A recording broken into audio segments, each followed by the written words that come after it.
Selamat pagi, siang, sore, atau malam semuanya.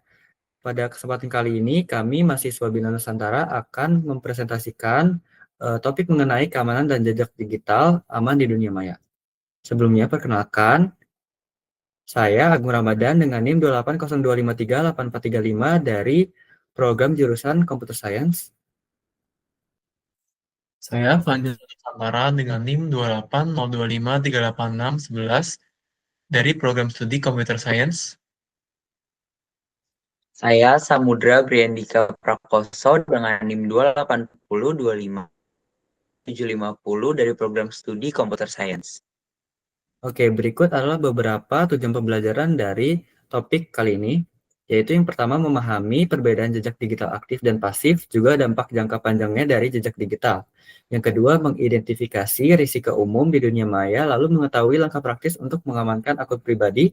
Dan yang ketiga, menerapkan kebiasaan berpikir sebelum mengunggah atau think before you post.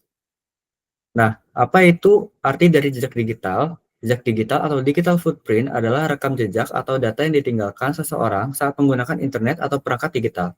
Semua aktivitas online seperti mengirim pesan, membuka situs web, mengunggah foto, berkomentar di media sosial, atau bahkan sekedar melakukan pencarian di Google, semuanya itu bisa meninggalkan jejak digital.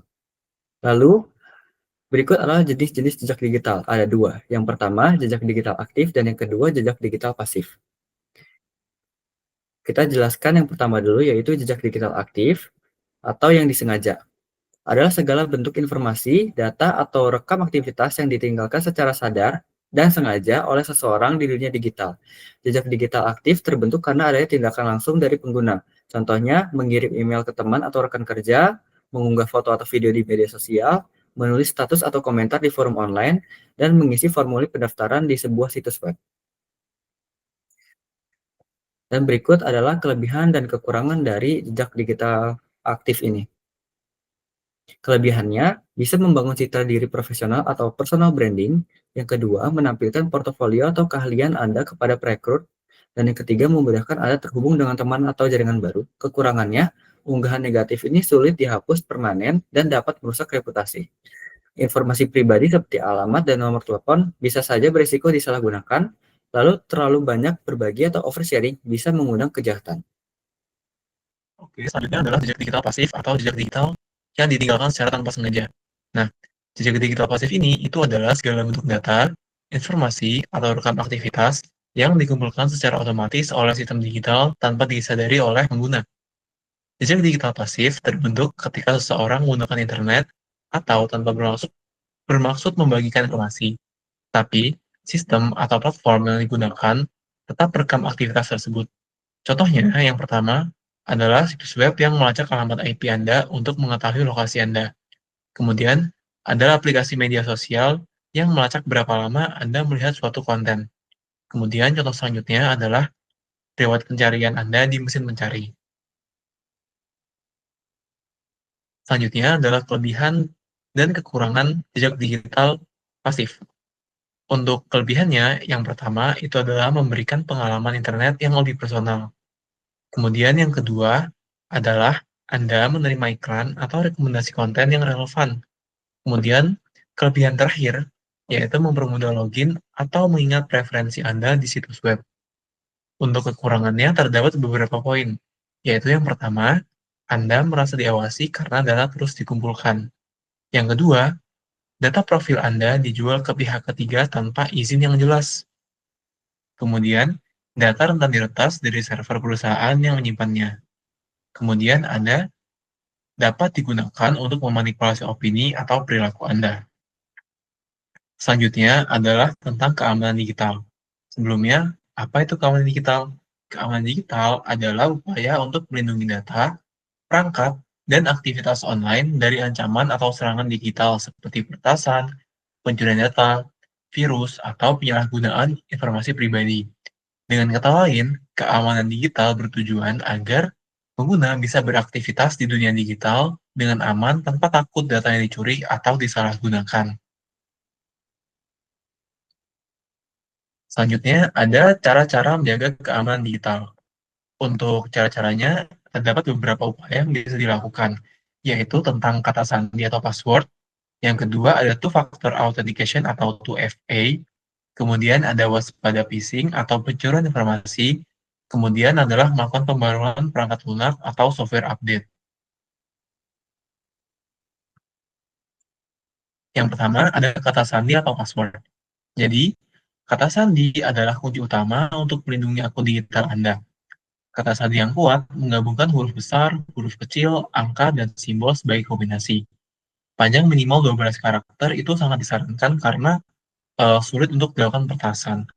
Kemudian, terdapat kelebihan dan kekurangan dalam penggunaan kata sandi atau password itu sendiri. Untuk kelebihannya, yaitu merupakan lapisan pertahanan pertama yang paling dasar dan paling penting. Kemudian, mudah dibuat jika Anda menggunakan password pengelola kata sandi atau password manager. Untuk kekurangannya terdapat beberapa poin. Yang pertama adalah kata sandi yang lemah seperti 1, 2, 3, 4, 5, 6 atau kombinasi yang familiar lainnya seperti password atau kombinasi ulang tahun itu sangat mudah untuk ditebak. Kemudian menggunakan kata sandi yang sama di berbagai situs itu sangat beresiko. Kemudian kata sandi kuat bisa sulit diingat tanpa alat bantu. Oke, yang selanjutnya ada two-factor authentication atau 2FA. Nah, 2FA ini adalah lapisan keamanan tambahan selain kata sandi. Anda harus memverifikasi identitas Anda melalui dua cara berbeda. Contohnya, seperti menambahkan kata sandi atau faktor 1 dan memasukkan kode dari SMS atau aplikasi yang bisa disebut faktor 2. Adapun kekurangan dan kelebihannya. Yang pertama, kelebihannya yaitu jauh lebih aman daripada hanya menggunakan kata sandi saja.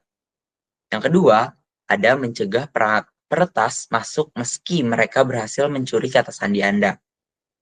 Nah, kekurangannya juga ada dua. Yang pertama, ada proses login memakan waktu sedikit lebih lama.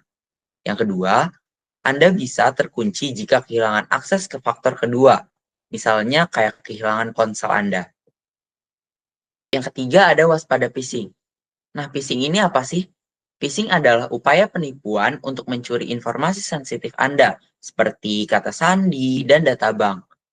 Nah, penipu tuh bisa menyamar sebagai pihak terpercaya melalui email, SMS, atau pesan palsu.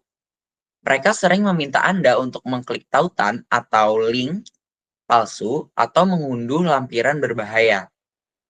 Adapun kelebihan dan kekurangannya. Yang pertama, melindungi Anda dari pencurian identitas dan kerugian finansial.